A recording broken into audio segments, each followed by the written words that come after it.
Looks like you've done this before, Victoria. I have, unfortunately. This is like the new rage is the recorded video call. I usually keep mine off video, so if you guys don't mind. And I'm camera shy. Okay. Okay. But so everyone's read the Army case study, right, for the rowing? Correct. Yeah. Okay, I haven't seen any questions that we're necessarily supposed to discuss. But I think the main part is just the pairings, right? That's what it comes down to. Is who's working with who. Yeah. Yeah, so there's a couple of things that we have to discuss here. Keith has the questions for us to talk about. Sounds yeah, good. give me 1 second here. So everyone's read the Army case study, right, for the rowing? Yeah, Oh, sorry, that's echo. I think that's an echo. yeah. So it's under I think the main part is just the pairings, right? That's what it comes down to. well, Who's working with who? yeah. Well, so so there's a couple of things that we have to discuss here. Ignore the So- echo. Just talk over the Yeah. echo. So what? Give me 1 second here.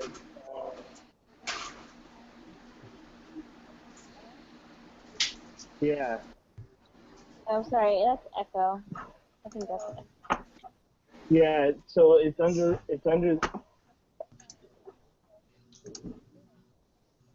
Interesting, it's looping for some reason. I think you can go ahead and talk, Keith, and we'll just have to deal with the feedback in the background somehow. It helps if everyone mutes their microphone when they're not talking, because what we're hearing is other people's screens talking too. So mute your mics if you're not talking.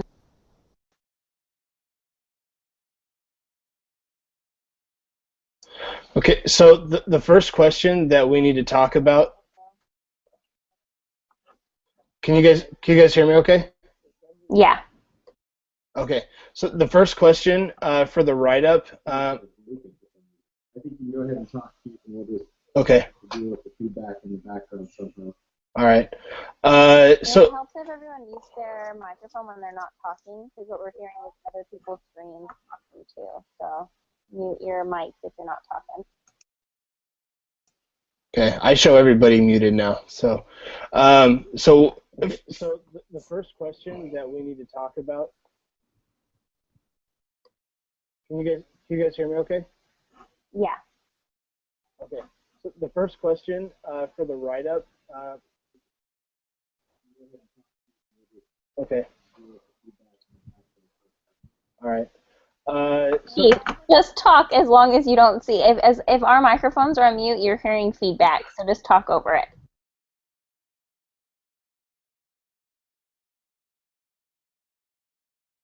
I think he left.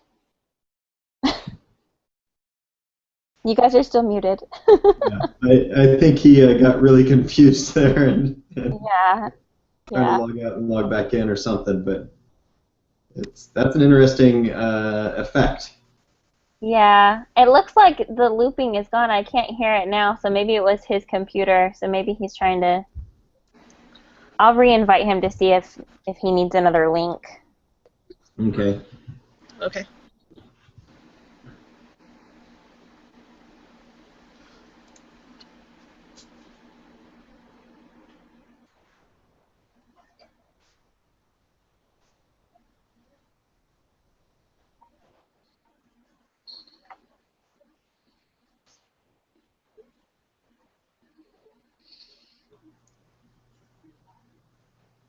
So Brianne, you were in Eastern Oregon today, is that what you were saying? I was, and it's been a rough week, so I'm back now. So here I am. Gotcha. So I was trying to and then I went straight to work. So it's been awesome. Been a great week. Sounds stressful. I'm sorry. It's okay. What do you do for work? I am an activities director at a nursing home. That sounds like it could be super fun. It can be super fun. It can be super stressful, too. I'm sorry. I have 3 different groups. So what class are we in right now? This is the human resource management class. Okay, thank you. No problem. Sorry. uh,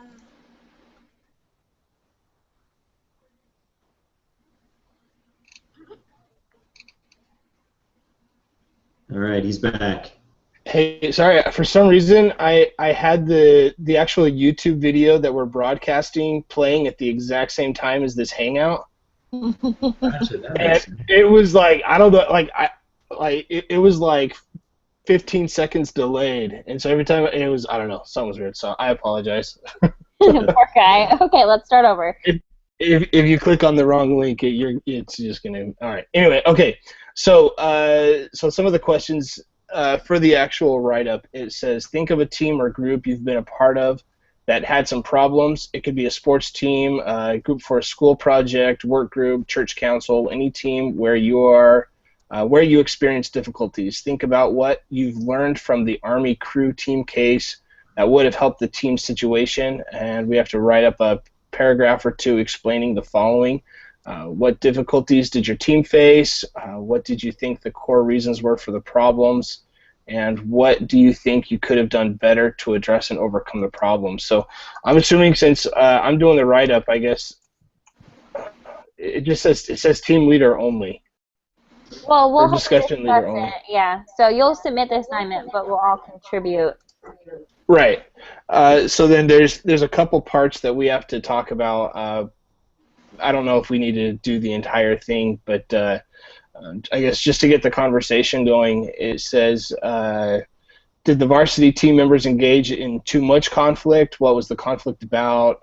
Is there an appropriate place for conflict among the members of the varsity crew or among members of any team? Well, I think the big problem is that it doesn't matter how great we are individually. If we can't work together as a team, then it defeats the purpose of being grouped in a team. So they were put in that situation because they were the strongest with the best technical skills, and they proved that when they were doing pair racing, that the varsity won over the JV. But as a group with all 8 rowers, they consistently couldn't beat the JV. So we just need to talk about how do you come together to work as a team instead of everyone having individual strengths. Right. So there's two, according to the assignment here, it says the scholars have identified 2 types of team conflict. There's task conflict, and then there's effective conflict. So task conflict is where people disagree about the task to be accomplished, and then effective conflict is where people have interpersonal conflict, where people get frustrated and angry with each other. I personally feel like conflict does have a place and a time. There is a way to have constructive conflict and positive conflict, as long as people understand, that everybody's entitled to their own buy into a common goal and run with it, right? Yeah, definitely. I think that task conflict is probably the worst of the two, because if you can't even decide on where you're going, even finding a solution at that point is hard because you haven't picked a direction. I feel like with the rowers, they all wanted to win and to row together, but it was how they were going to do that that became an issue. right. That's a good point. And did you guys all read how the coach eventually solved the issue there? What he did and how he took care of that conflict? I saw 3 solutions, but I don't know which one he picked. So the ultimate solution is that he let all the varsity players, he teamed them up and had them wrestle each other, 1-on-1 in 4 different sets, and then they just kept wrestling for 90-second intervals and just basically beating the tar out of each other, getting the aggression out, and at the very end it turned into a free-for-all, and they all started laughing about it because they realized that none of them could beat the other guy. Like they realized they were all equally matched, that no one was the weak link, and then they said, "All right, coach, can we just go row the boat now?" And they did great after that. Awesome. That would only work with men. Yes, and only in a military type environment. All right.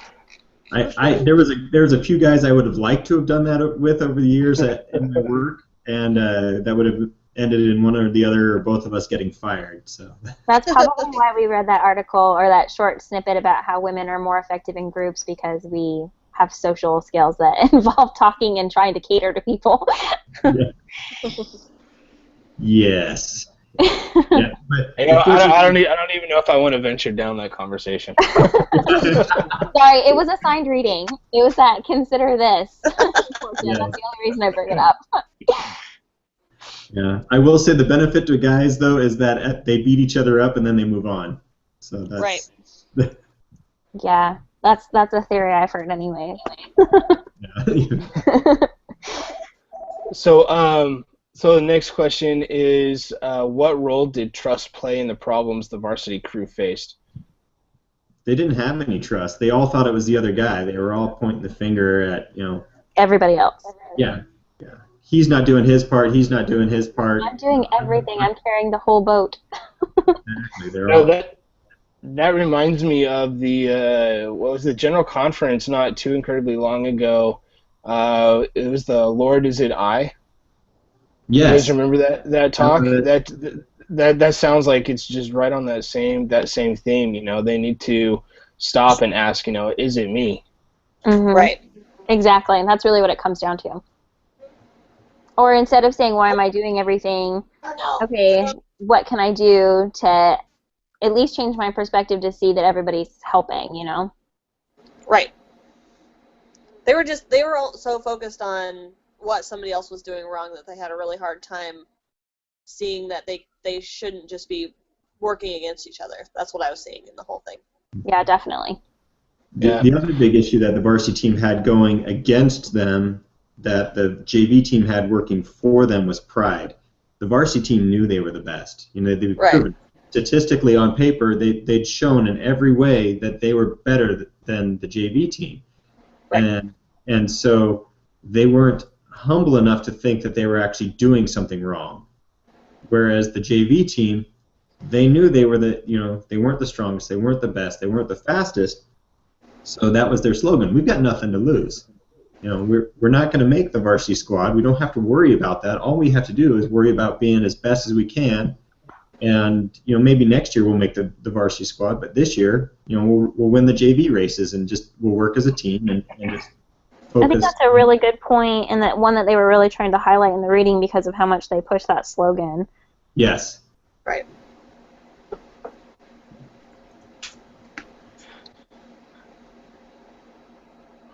Awesome. Yeah, I know that there's a really great book out there. I highly recommend reading it called The 5 Dysfunctions of a Team. And so it covers, the 5 major failures that cause teams to fail. And one of the number one failures of or dysfunctions of a team is lack of trust. Makes sense. Yeah, and it also goes, and that kind of ties into,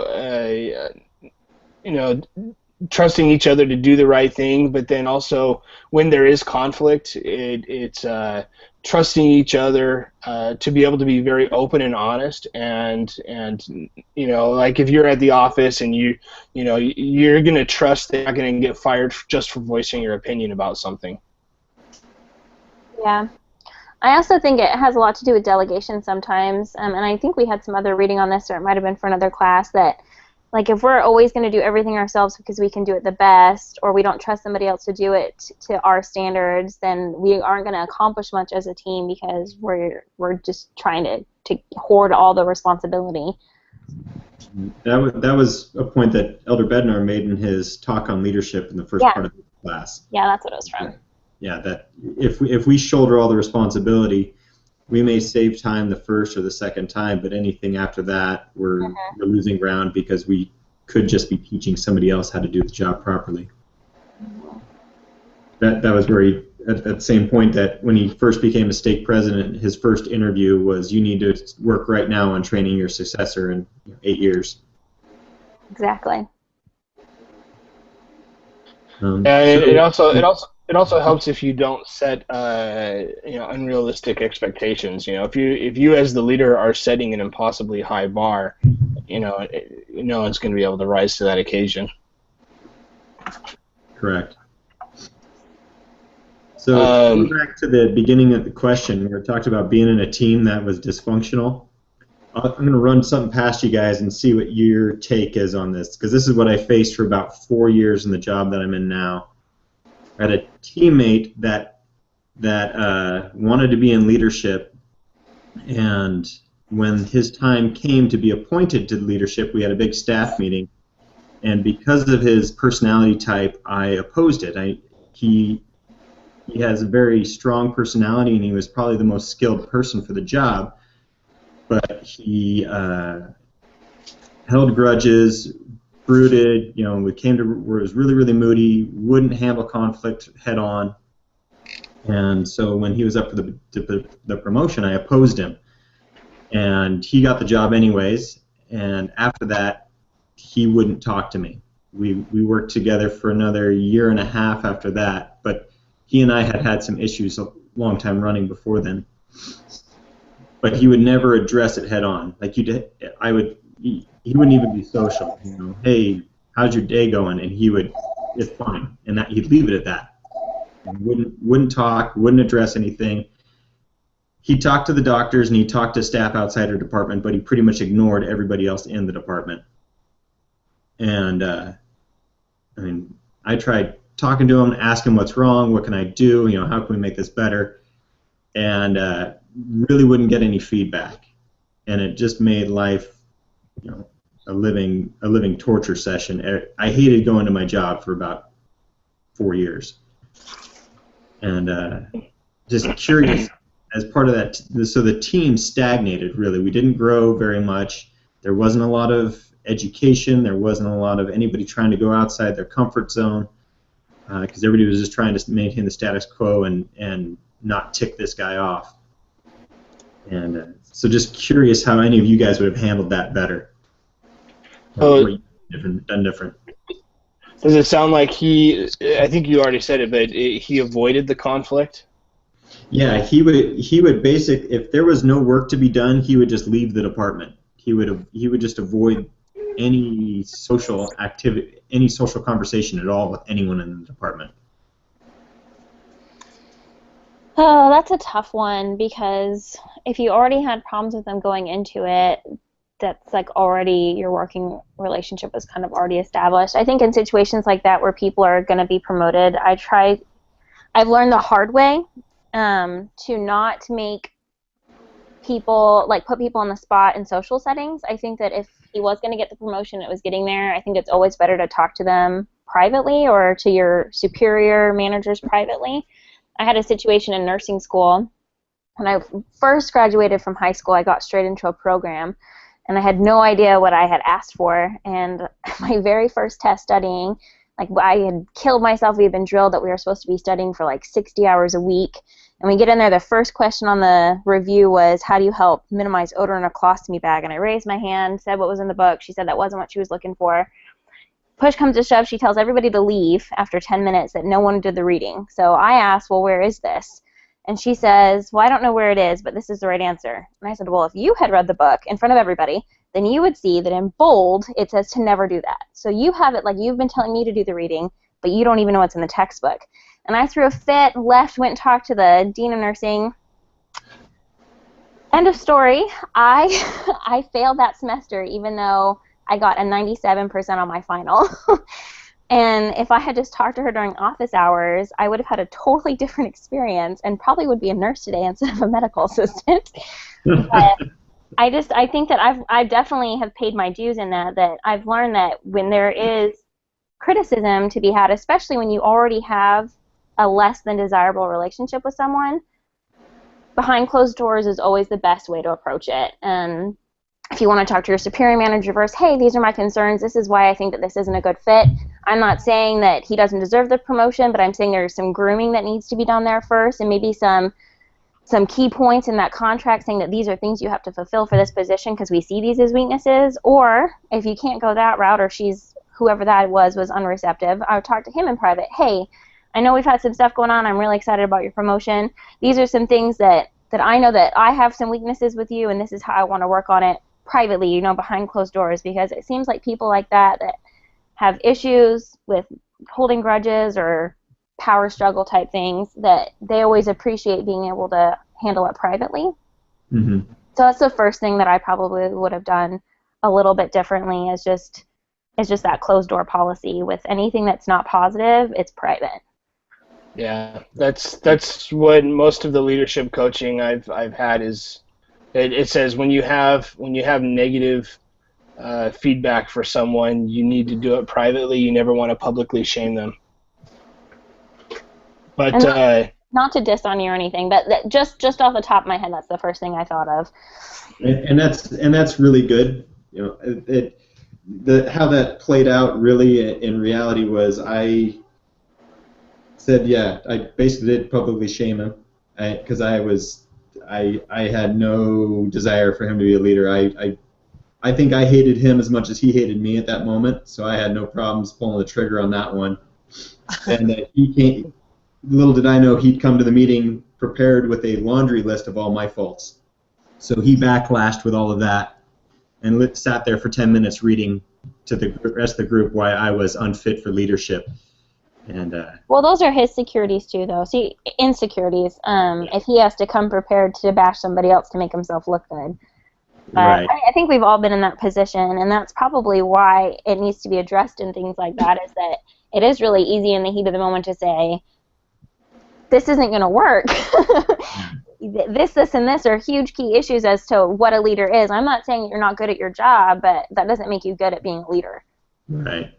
Right. But for you being a better leader, even if you don't get the job title, making your whole team work better cohesively, I think, shows up regardless if you're in the one with the title or not. So just life lessons. We've all been here.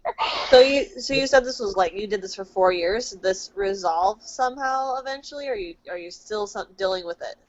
Fortunately for me and for the rest of the department, about a year ago, he said he was tired of babysitting us and he was going to quit, and he went and became a paramedic. Oh, that's so sad. How's the team now?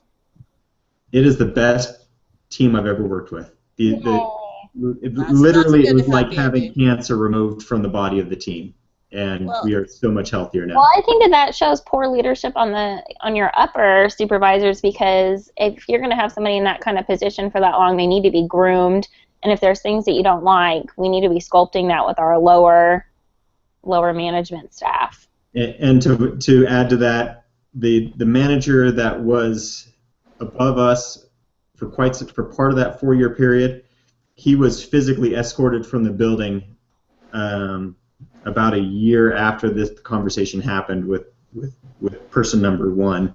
Wow. So yes, there were major issues with leadership in the department there, and then we had a management vacuum, and that's when person number 1 was kind of put up as a temporary stopgap until our current manager was put in place.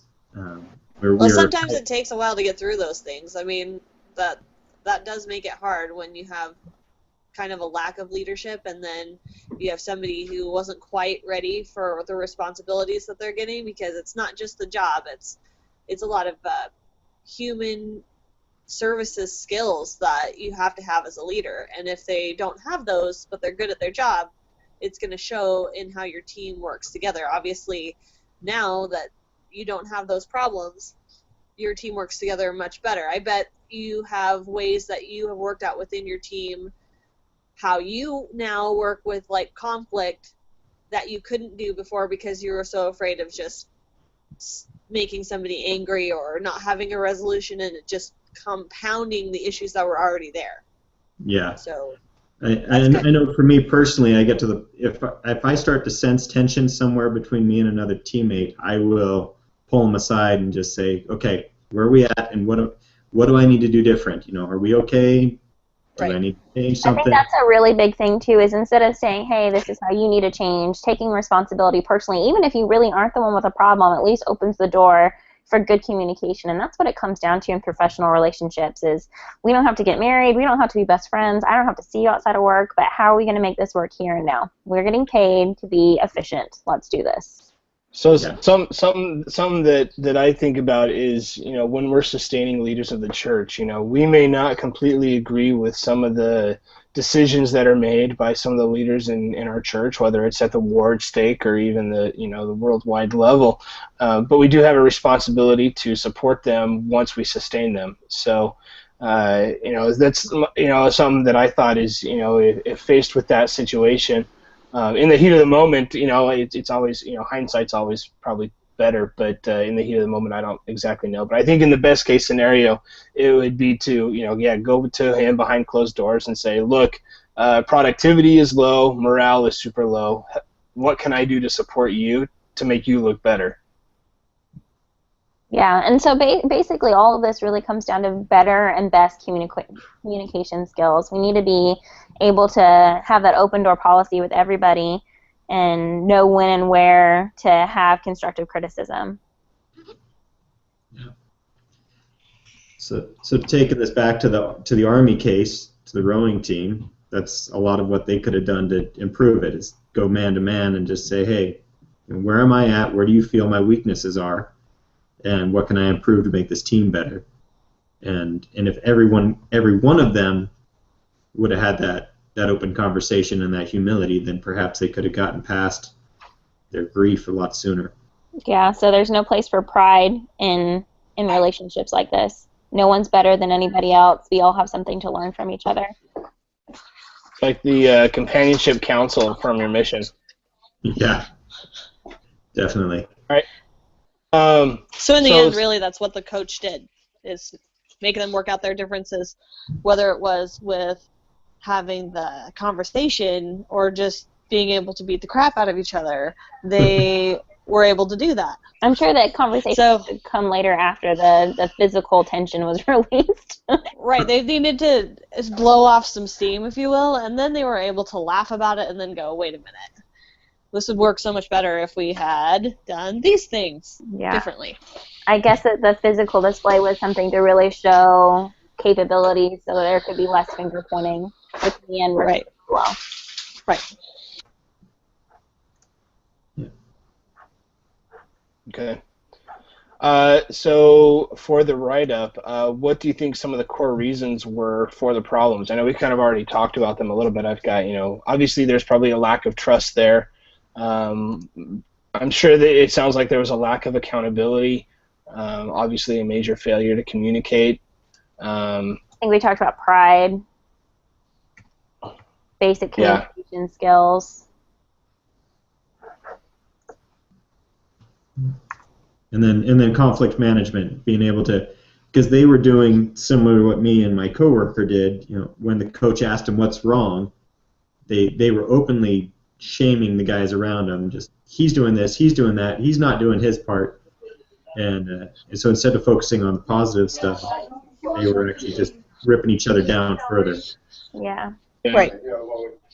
It sounds like that also caused a lack of commitment too, because you guys were pretty much doing the bare minimum that it took in order to just barely keep your jobs, but not doing anything that would really tick them off. Especially since part of doing your job is communication and trying to work together. So I totally agree with that. Yeah. Okay, so I guess the third question was, I think we've already talked about it, but what do you think you can do better? So I think we've covered that. So I think that let's goes talk. that personal. Okay, go ahead. Yeah, we didn't. No, sorry. Go You're ahead. fine. All right. Oh, it's just being a personal connection with somebody rather than just, making that second to stop and go, I'm going to talk to you yourself, rather than in a group where we can just be accusatory. We need to, try to work together, like with the person you have a conflict with directly. I think we have often leaders have a hard time seeing the people that they oversee as people. Whether if it's like an employees, their resources. We're in a human resources class. One of the things that really irritates me is when I hear of a company that has rebranded their HR department Human Capital, because now it happens. There's like Human Capital Management are new systems that are done to help people in HR, and it really irritates me because you no longer are seeing people as a person. You're seeing them as a number and a financial constraint on the company. Right. But and so I think as leaders, it's like, we have this resource available to us. Well, that resource has a family. They have a life. We need to make sure that we're helping support their interests. Right. So the next section, talking about specifically to the rowing scenario, what are some things that the coach could have done maybe earlier on in the season to avoid all of those problems? I really liked that during the reading when they were talking about what was happening in Atlanta. One of the quiz questions actually was talking about how all the things, like it was asking you what they did in Atlanta, and it talked about how one of the things that didn't happen but was an option was, how did they word it in there? And it was like working together better, like building like teammates relationships or whatever. Does that ring a bell to anybody else? Like team building exercises. Yeah, that's what it said. And so I just feel like that should have been just as much of an emphasis as who was the strongest and who had the best technical skills, because obviously that's going to show even if you are doing team building exercises, since they're going to have to be demonstrating that in the boat. But I feel like those working relationships are obviously just as important. Mm-hmm. Well, and that's the thing. Whenever you put together a team, there's the team cycle. There's the forming, storming, norming, and performing. But it sounds like they just got stuck in they were formed, but then they got stuck in that storming phase, and then they never found a way to mesh together. And I think that's something that, I think you're right. They should have spent a significant amount of time having the team get to know one another and build a very close bond with each other.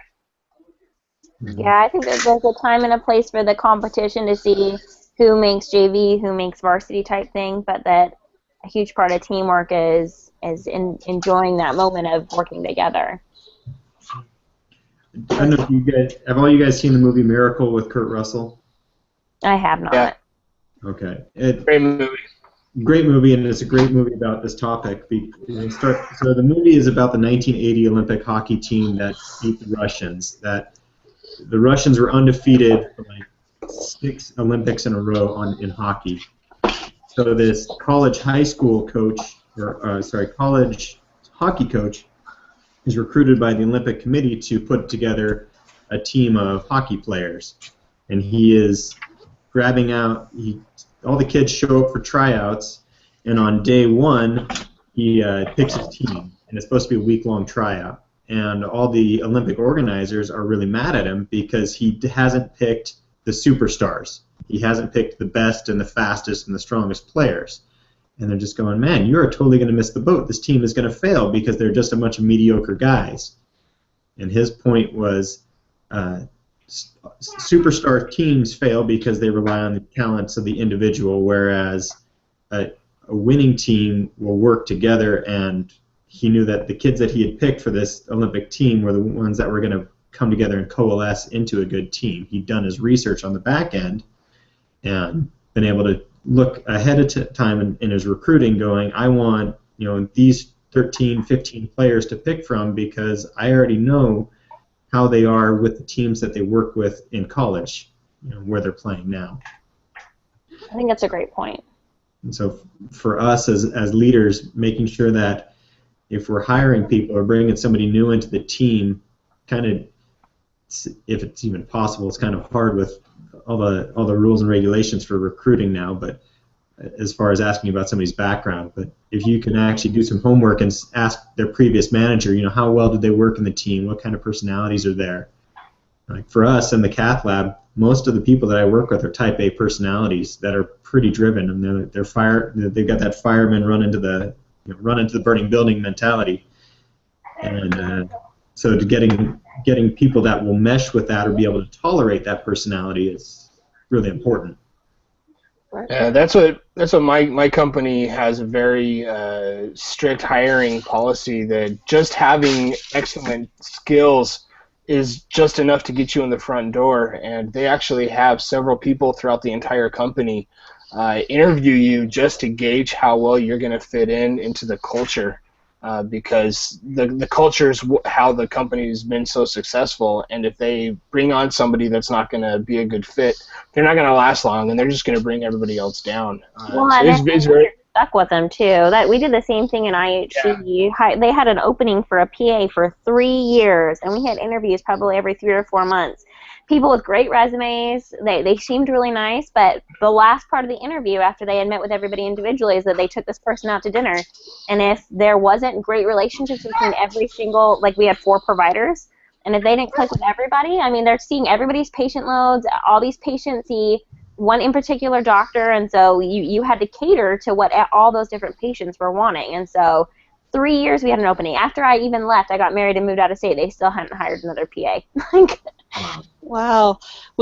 I've worked in, actually my husband's worked at like a construction company, and they're the general contractor, and when they get hired, one of the last things that they do is do a personality test.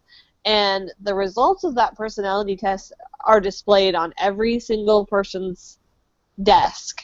So, because there's so many different ways that people work with each other. So my husband, for example, is very organized and likes things to be laid out really well, and so he likes it very concrete, whereas the guy he's working with is a little bit more abstract, but they had to know that about each other. So the personality test really helped within that company, because there wasn't this expectation that for my husband, this is how I do it, this is the way he should do it, but that's not how reality is. People don't do things the same way. They don't have the same personalities, and if you know going in, you can make adjustments on how you're going to work with that person and make it a better team. Transparency is important. Yes. Mm-hmm. So how could the Army coach put that into play? How could he have done that? Going right back to the team building exercises, that's that whole building of trust that they seem to have not ever done. So they didn't do it there's enough. a whole bunch of those like little exercises that have nothing to, I mean, once you analyze someone's rowing ability and their technical skills for that position, then there's like all those like little minute to win it activities that people do, like the rubber bands, and 8 people hold part of the rubber band, and you pick up the cups and you make a pyramid out of them. Like, there's all those activities that you have to do. How do these people communicate? How do they work together? Who's the bossy ones? Who are the ones that can follow suit? Who are the people that are going to bite each other's heads off? Who gets along with those people? And so, I mean, half of those things need to be like literally team building exercises that say, okay, this isn't going to work with this person, and this is how we can maybe help this person to not be such an aggressive head biter offer kind of thing, So you can see even how you can help mold people into being better teammates, and you can see who works well together all in the same go. But a lot of that doesn't have to do anything within the boat, if that makes sense. Yes. Sorry, I don't know how you're going to put that in I got it. words. So at what point do you think he should have intervened? I think that he should have put in a lot more work and done more due diligence before he even made the teams, personally. I don't think that putting together the strongest team necessarily made him a great coach. I think that from point A, before he even made those decisions, he should have put a lot more work into it. And then afterwards, once he picked the team, I think that especially once they started losing, he was doing the pairing off and really showed that they did have the technical skills. I think that's when he had to go back to the drawing board and say, okay, guys, you are the best. Every single one of you has proven you're the best. So let's start working together and start making each other like each other, or appreciate each other, or recognize good things about each other. Mm-hmm. I think that first race when they got back after Atlanta, when the JV team whooped the varsity team, should have been a huge red flag to them that something is wrong. I completely agree. I think from exactly that point, there needed to be some, okay, we need to introduce these boys to each other. Yeah, there should have been a lot more coaching and mentoring at that point, instead of just, Yeah. okay, they'll work it out on their own. He definitely let that wound fester a little bit too long, for sure. Well, and it's sad because as you read that paper, I mean, these are varsity guys. You imagine most of them probably in their senior year, and all that they were looking forward to was the end of the season so they could stop rowing. And that's really sad that they've taken something that these kids have obviously loved and been excellent at for years and years, and because he allowed that wound to fester, like you said, Keith, that it took something amazing for them and just destroyed it. And luckily he was able to salvage it at the end, but almost not.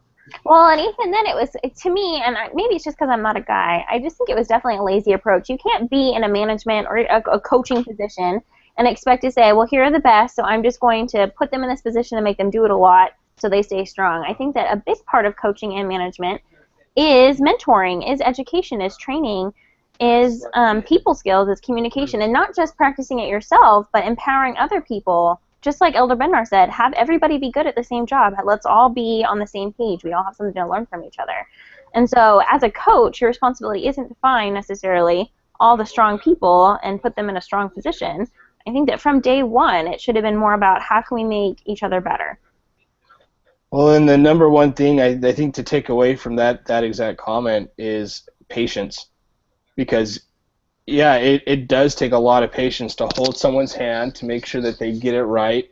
And, a lot of new leaders, they want to come out the gate and prove themselves right away and show the, executives how well they are, how well they do. But it's not that way. I mean, you've got to have that patience to mold someone into who you want them to be.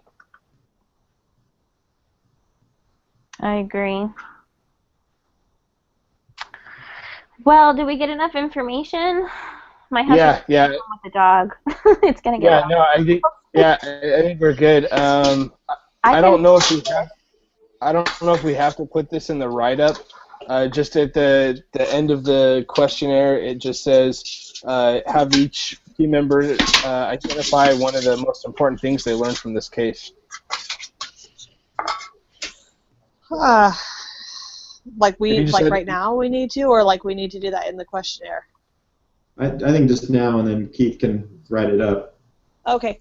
If you identified. Sure. So we want to identify each of us what we thought was the most important. I'll start. Yeah. I'm sorry. That early communication is probably really important to having a team work together in the long term. So start earlier, and your communications will be better. That's it. Awesome. Do you want to go next? Sure. I'm trying to mull it over what I think is most important out of what I've learned from this conversation. And I think it would have to be just the feedback I got from you guys on negative comments behind closed doors, positive comments out in the open, and just trying to work on resolving those conflicts, those interpersonal conflicts, in a healthy manner. Awesome. Personally, just something I've been really reflecting on, especially from the reading, and I mean, I didn't do a lot of sports in high school or anything, and so I didn't participate in a lot of teams. A lot of my leadership skills are just good people skills and like church callings. But there really is no I in team. Like, if you're going to be a part of a group of people to make something better, it is not about the individual. It doesn't matter how strong we are individually. If we can't bring those strengths together, we're all just individually at one level instead of being able to combine those to be something greater.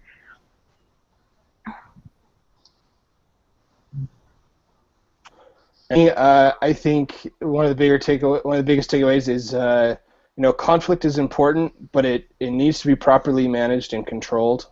You need people to allow their passions to come out so that they don't hold on to stuff and then it'll just explode. But it needs to be managed and it needs to be coached. I think that's awesome too. All right. Well, do you want me to post this on the community page? I can post it, or do we need to post it? I can just keep it on my. I'd say go ahead and post it so that Other people can see it. Yeah, and brother Bone can take a look at it. Or... Okay. Well, I'll go ahead and do that right now, and then we're all gonna be ready for Tuesday, 10 p.m. Central Time, 9 p.m. Mountain Time, 8 p.m. Coast Time. Okay, Tuesday. Sounds good. Okay. All right. Great. Thank you. Bye, everyone. Thanks, everyone. All right. Bye. Bye.